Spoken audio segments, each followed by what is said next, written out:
Hariom, good morning. Welcome to my class standard 6 standard subject Hindi. Subject Hindi में last lecture में मैंने आपको चैप्टर नंबर 8 स्टार्ट किया था, राजा का हिस्सा। अभी 8 में पार्ट 1 कराया है, अभी पार्ट 2 में कंटिन्यू चालू रहेगा। ओके, तो हम देखेंगे चैप्टर नंबर 8 पार्ट 2 है ना। पार्ट 2 राजा का हिस्सा। लिखिए राजा का है ना हिस्सा। राजा का हिस्सा।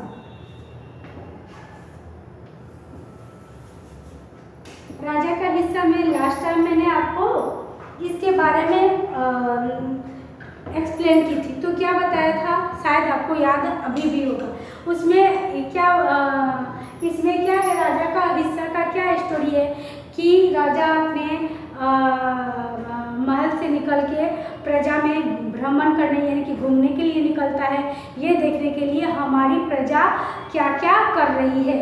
तो राउंड पे वो निकलता है, तो जाते जाते एक जगह देखता है कि एक किसान क्या कर रहा है, खेत में हल जोत रहा है। तो उसे दूर से दिखाई देता है कि किसान खेत में हल जोत रहा है, उसके साथ उसकी पत्नी भी है। तो वहाँ से वो देख के पास में आए, तो उन्होंने क्या देखा कि हल तो जोत रहा है, पर उस हल में हल जोतने के लिए 2 बैल की ज़रूरत होती है, 2 बैल की आवश्यकता होती है। तो उसने क्या देखा कि उस हल में एक बैल दिखाई दे रहा है और दूसरी उसकी पत्नी दिखाई दे रही है हल जोतते हुए। तो राजा ने देखा तो उन्हें बहुत आश्चर्य हुआ कि ऐसे कैसे हो सकता है। ओके, और राजा और उनकी पत्नी दोनों भ्रमण के लिए निकले थे।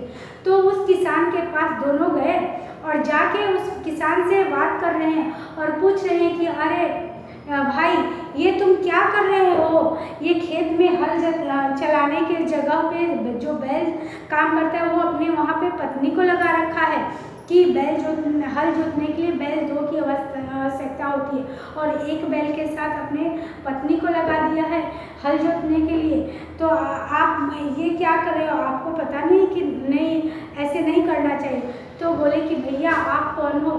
तो मैं क्या करूँ, मेरा 2 बैल था, 2 बैल में से जिसमें एक दम तोड़ दी यानी कि मर गया है। तो मेरे पास पर्याप्त इतना धन भी नहीं है कि मैं तुरंत उस बैल को खरीद के लाऊं और अपने खेतों में उसको इस्तेमाल करूं। तो मैंने मेरी पत्नी के साथ सहमति लेके पत्नी ने कहा कि ये काम मैं कर सकती हूँ, तो इसीलिए भाई मैं हल चला रहा हूँ और बैल के जगह में मेरी पत्नी काम कर रही है। तो उनको बहुत आश्चर्य लगा ये सुन के। फिर वो किसान धीरे धीरे बोलता है कि आप मेरा समय नष्ट ना कीजिए, अगर मुझसे आपको बातें करनी है तो मैं काम करते चलूँगा और आप मेरे पीछे पीछे चलते रहिए और फिर बातें करते रहिए। तो ये इसमें स्टोरी है ना बच्चों। तो ये देख के फिर बाद में उनको राजा को दया आ जा रही है उसकी सूझबूझ और समझदारी से। तो उन्होंने अपना बैल, अपने एक नहीं 2 बैल अपने उस किसान को दे देते हैं। फिर उनके साथ उसके खेत में काम कर रहे होते। उसी खेत में राजा ने जिधर हल जोता है उसमें क्या मोती उग जाते हैं और अनाज बहुत अच्छा। ओके बच्चों, तो ये लास्ट टाइम मैंने इसके बारे में आपको स्टोरी बताई थी। ओके, चलिए अभी मैं आपको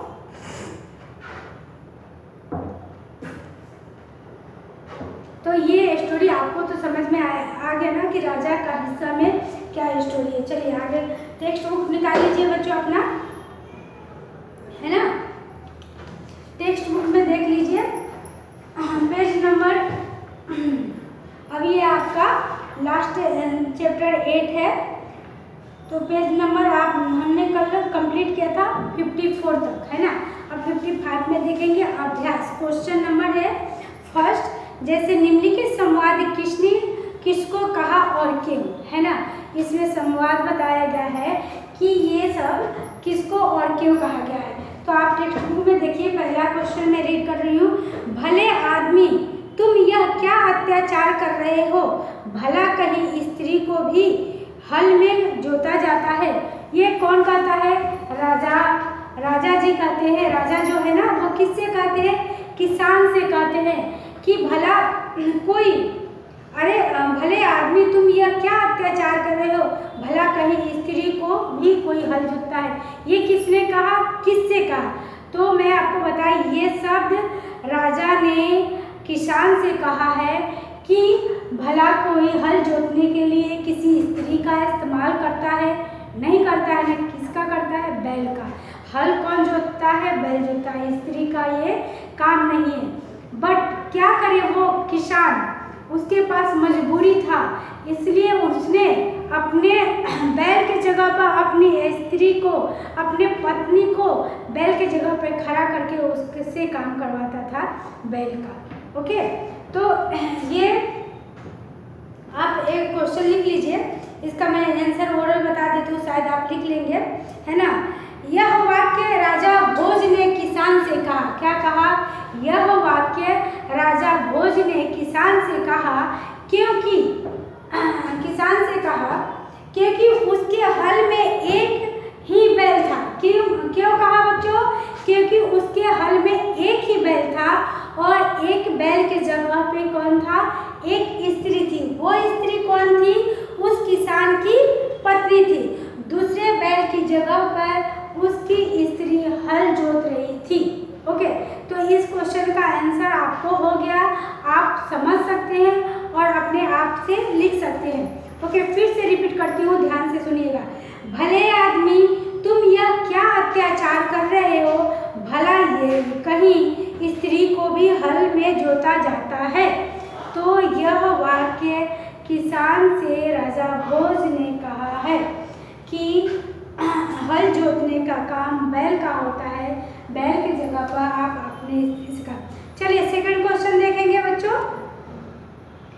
जो कहना है मेरे साथ चलते चलते कहो, मेरा काम क्यों रोक रहे हो? जो कहना है मेरे साथ चलते चलते कहो, मेरा काम क्यों रोक रहे हो? ये किसने कहा है? आप भी बता सकते हैं। क्या बता सकते हैं? अभी मैं थोड़ी देर पहले भी बोली हूँ, पार्ट 1 में भी मैंने इसकी चर्चा किया है जब आपको एक्सप्लेन कर रही थी।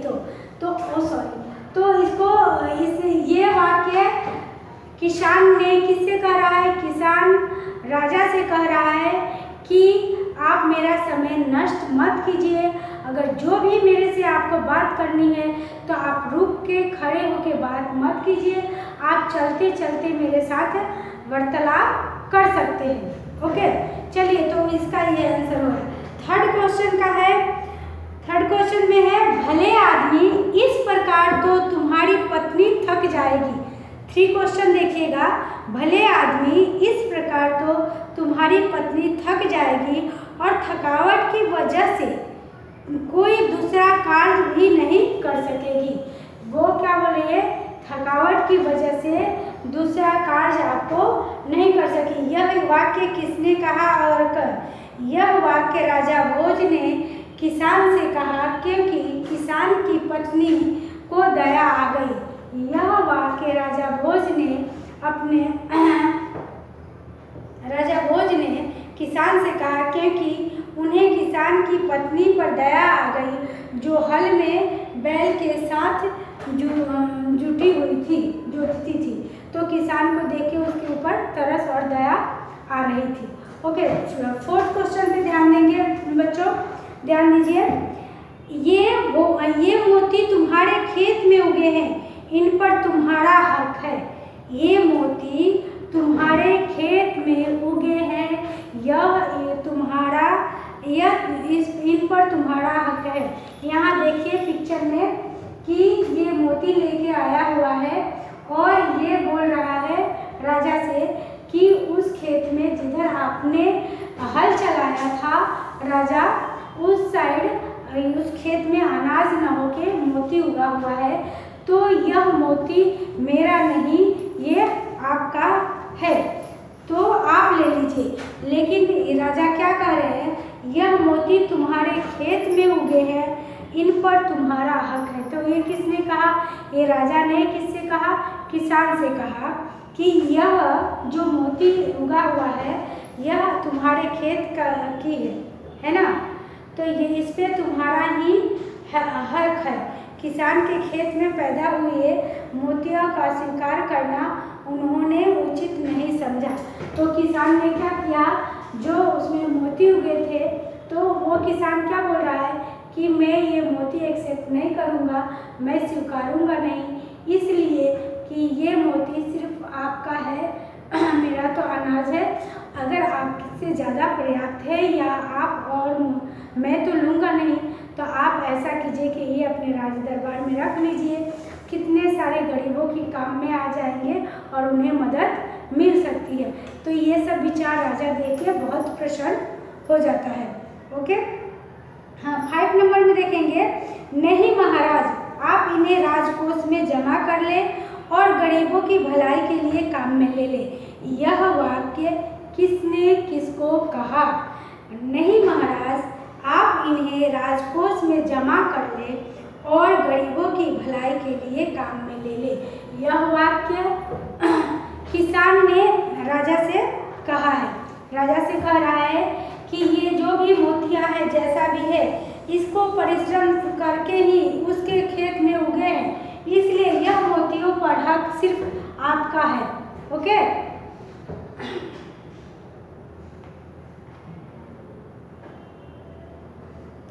तो ये तुम ले लो, लेकिन वो किसान बोलता है इस मोती पर मेरा हक नहीं है, तो आप ले लीजिए, अपने दरबार में रख दीजिए, गरीबों के काम आ जाएंगे। चलिए बच्चों, आपको अभ्यास का 1 to 5 क्वेश्चन मैं ओरल एक्सप्लेन कर दी, समझा भी दी। आई होप आप अच्छी तरह से समझ भी गए होंगे। फिर से एक बार क्वेश्चन का हेडिंग रिपीट करती हूँ। निम्नलिखित संवाद किसने किसको कहा और क्यों? ये मैं 1 2 3 4 5 कंप्लीट करा चुकी। चलिए सेकंड क्वेश्चन में देखेंगे, पढ़िए और चर्चा कीजिए। सभी अपना टेक्स्ट बुक को पढ़ेंगे और हम इसके बारे में चर्चा करेंगे। ओके, चर्चा करेंगे। क्या है इसमें, क्या लिखा हुआ है, देखिएगा जरा आप ध्यान से। लड़के विद्यालय में पढ़ते हैं। क्या है? लड़के विद्यालय में पढ़ते हैं। चलिए ये मैं आपको लिख के बताऊंगी और एक्सप्लेन भी करूंगी कि क्या है ये, है ना। क्वेश्चन नंबर 2 अभ्यास का अभ्यास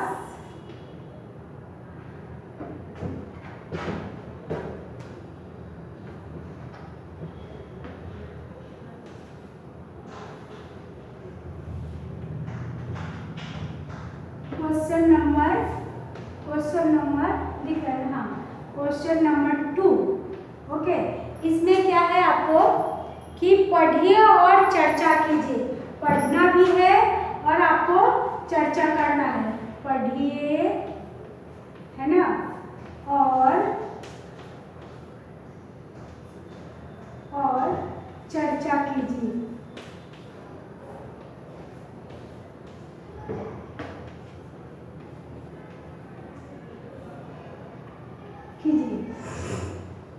पढ़िए और चर्चा कीजिए।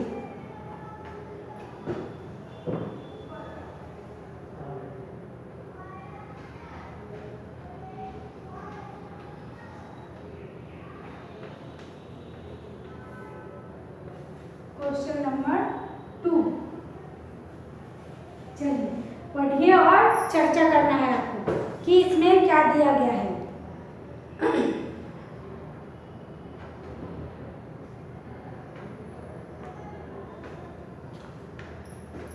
देखिए क्वेश्चन नंबर 1 में दिया गया है बच्चों कि लड़के विद्यालय में पढ़ते हैं। यहाँ देखिएगा, लड़के विद्यालय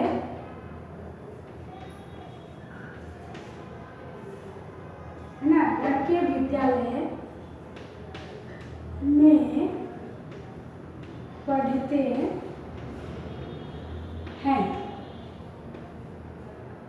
लड़के विद्यालय में क्या करते हैं? पढ़ते हैं। ओके, इसको संयुक्ताक्षर करना है, इसको संयुक्ताक्षर करना है। जैसे कि संधि होता है ना, जब कोई, इसको क्या बोलेंगे, जब कोई आधा वर्ण एक वर्ण संयुक्ताक्षर कहते हैं। अभी मैं आपको बताऊंगी कि जब कोई, यहाँ मैं आपको लिख के बताती हूँ, है ना, जब कोई, लिखिए, जब कोई, है ना, इतना मैं लिख दूंगी। जब कोई आधा वर्ण एक वर्ण के साथ मिलता है, जब कोई आधा वर्ण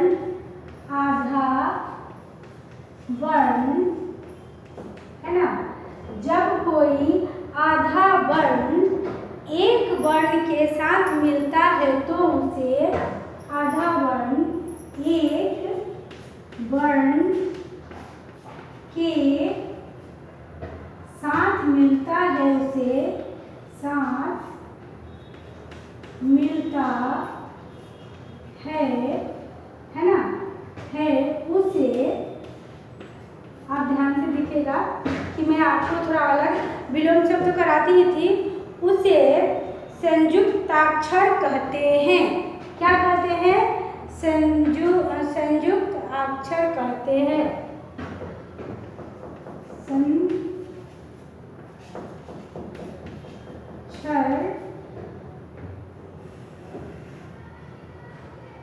कहते हैं,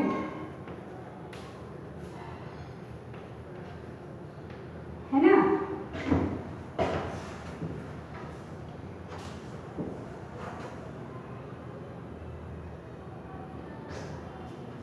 देखिए यहाँ आप बोर्ड पे देखिएगा और नोट में भी लिख लीजिएगा।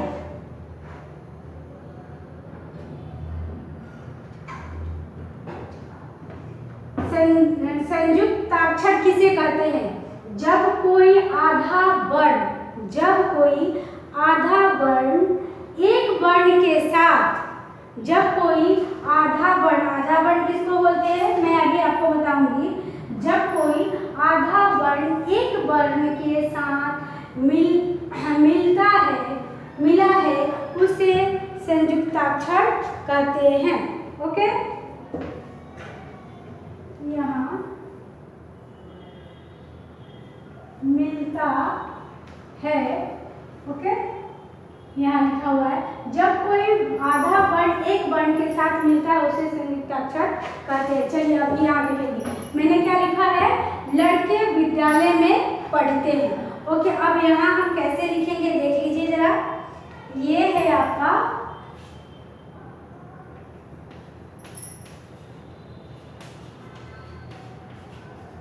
अक्षर, संयुक्ताक्षर, है ना।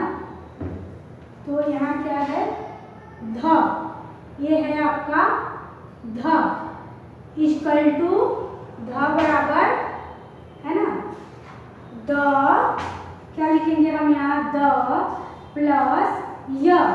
तो क्या होगा बच्चों, यहाँ हम क्या बनाएंगे इसको, है ना, ये क्या है, आधा अक्षर है, ध प्लस द, ध बराबर इक्वल टू द प्लस य। तो क्या हो जाएगा, इक्वल टू कौन सा सेंटेंस बन जाएगा, ऐसे लिखेंगे, विद्यालय।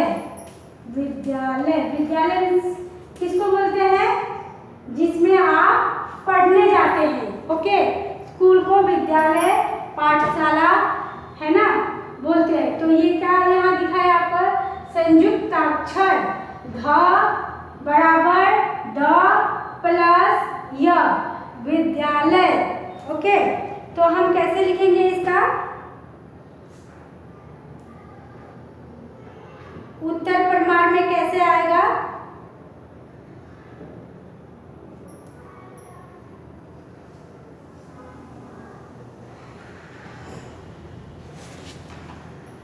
चलिए ये आपको समझ में आया।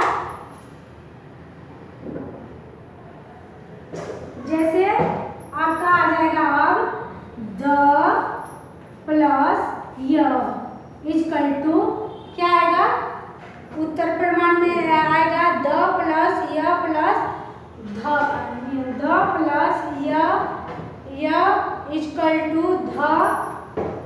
इक्वल टू ध, है ना, यहाँ, और यहाँ आ जाएगा माइनस विद्या।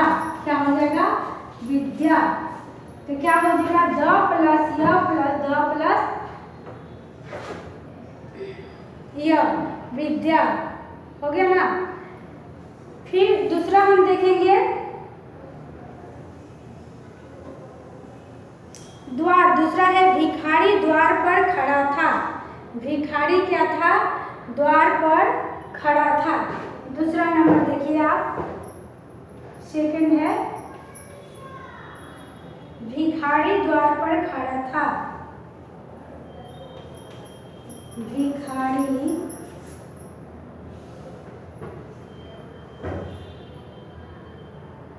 द्वार पर खड़ा था।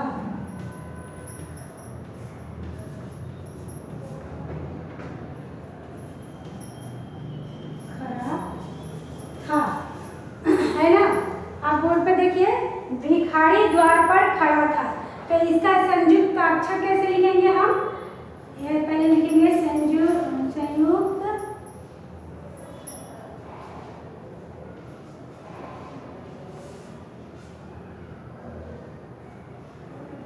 अक्षर, है ना? लिखेंगे द्व, ऐसे लिखेंगे द्व इक्वल टू द प्लस व, द प्लस व द्वार। क्या हुआ? द्वार। ओके, तो ये क्या हुआ? भिखारी द्वार पर खड़ा था। तो इसको हम कैसे लिखेंगे? इसको भी विद्या जैसे लिखेंगे, द प्लस व, ऐसे लिखिए द प्लस व इक्वल टू ध। ओके, तो क्या होगा? है ना? द प्लस व प्लस द।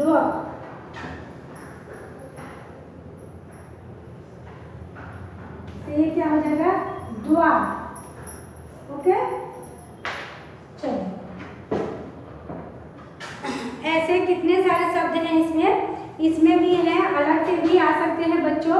ऐसा नहीं कि जो भी व्याकरण, ग्रामर या परिच्छेद, है ना, या मैं आपको ये पिक्चर दिखा के जो स्टोरी जैसा है, जैसे ये पिक्चर आपको सपोजिटर है तो बता के जैसे वर्णन करती हूँ, तो इसी आधार पे आपको कैसा भी पिक्चर आ सकता है। तो आप पिक्चर देख के उसके बारे में 10-8 वाक्य तो लिख सकते हैं ना, है ना? जहाँ तक ग्रामर की बात हुई, मुहावरे की बात हुई, तो मुहावरा, विलोम शब्द या ऐसे संयुक्त वगैरह, संधि या कुछ भी जो भी आता है आपके में, तो आप जो मैं करा रही हूँ, जो आपके बुक में वो तो करा ही रही हूँ, तो उसके अलावा और भी मैं बाहर भी इसे कराती हूँ। और ऐसा नहीं कि कभी कभी ऐसा भी हो सकता है कि जो हमारी बुक में है बाहर से क्वेश्चन में नहीं आ सकता है। ओके, उसी टाइप पे दूसरा कोई आ सकता है, तो आप लिख सकते हैं, कर सकते हैं, बट आपको जल्दबाजी नहीं करना है, थोड़ा माइंड सेट करना है, माइंड में डीपली जाना पड़ेगा, देखना पड़ेगा, सोचना पड़ेगा कि इसका आंसर क्या है और ये कैसे क्वेश्चन हल हो सकती है। ओके, तो मैं अभी आपको इसके बारे में चर्चा की। लड़के विद्यालय में पढ़ते हैं, ये संयुक्त अक्षर है ना? तो ध प्लस आपने पहले भी 1 में भी पढ़ाया गया था, जैसे मक्खन म प्लस ख 1 2 3 4 5 6 में भी आ गया है, तो इसमें भी आया। ओके, तो ये मैंने उदाहरण के लिए भी आपको दे दिया है कि जब कोई आधा वर्ण एक वर्ण के साथ मिलता है तो उसे संयुक्त अक्षर कहते हैं। ओके बच्चे, चलिए आगे देखते हैं। तो आप अपने आप से भी लिख सकते हैं। चलिए, थर्ड क्वेश्चन में मैं इसे इरेज कर देती हूँ।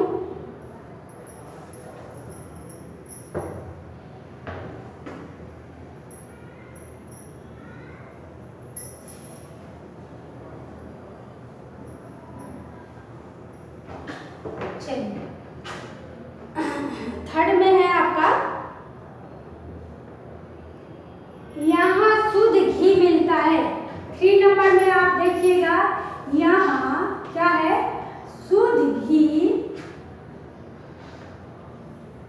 शुद्ध, है ना? घी मिलता है। क्या मिलता है? घी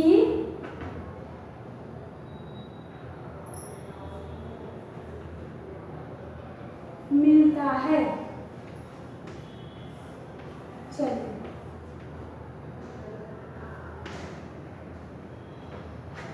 तो इसमें क्या लिखेंगे, इसमें भी आपको लिखना पड़ेगा संयुक्त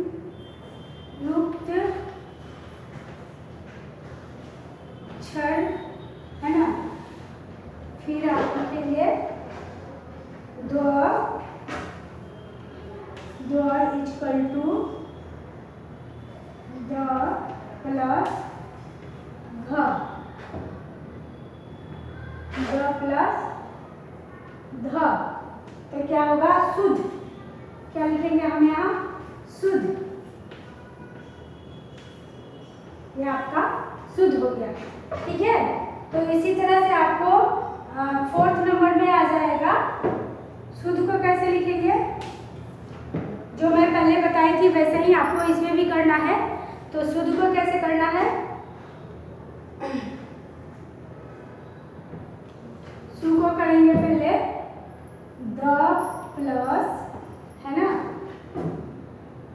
द प्लस ध प्लस इक्वल टू ध, द प्लस ध प्लस ध, तो क्या हो जाएगा, ये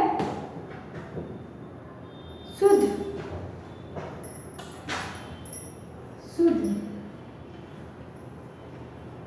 ओके, चलिए 4th नंबर में देखेंगे हम। 4th आपका है अशोक चक्र हमारा राष्ट्रीय चिन्ह है। अशोक चक्र क्या है, अशोक चक्र हमारा राष्ट्रीय चक्र है, हमारा राष्ट्रीय चक्र है, राष्ट्रीय, सॉरी यहाँ लिख रही हूँ मैं, अशोक चक्र हमारा राष्ट्रीय चिन्ह है,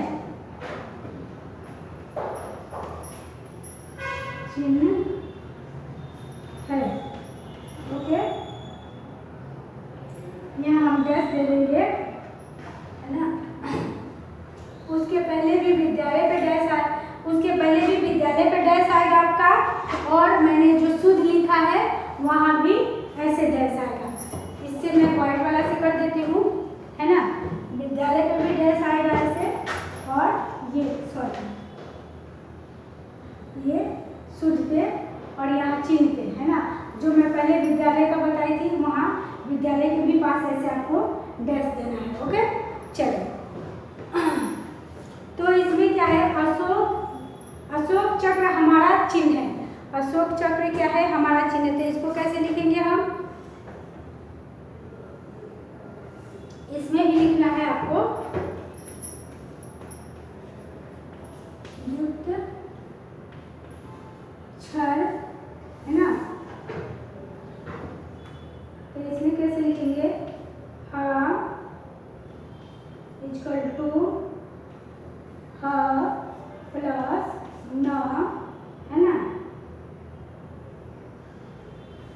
इक्वल टू चिन्ह,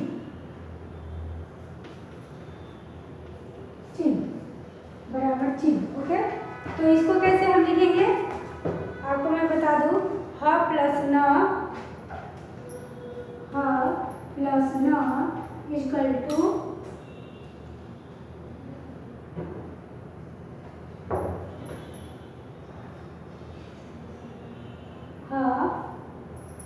चिन्ह। ओके, हो गया ये आपका, ये चिन्ह।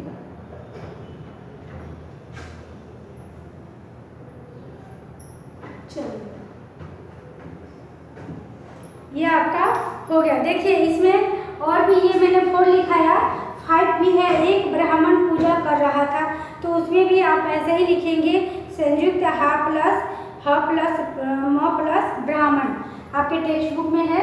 फिर 6 में बनवीर का उद्देश्य राजगद्दी पाने का था, तो उसमें उद्देश्य का हम लिखेंगे। ओके बच्चों, तो आज के लिए बस इतना ही। तो उसमें ह प्लस द लिखेंगे तो उद्देश्य हो जाएगा। तो आज के लिए बस इतना ही।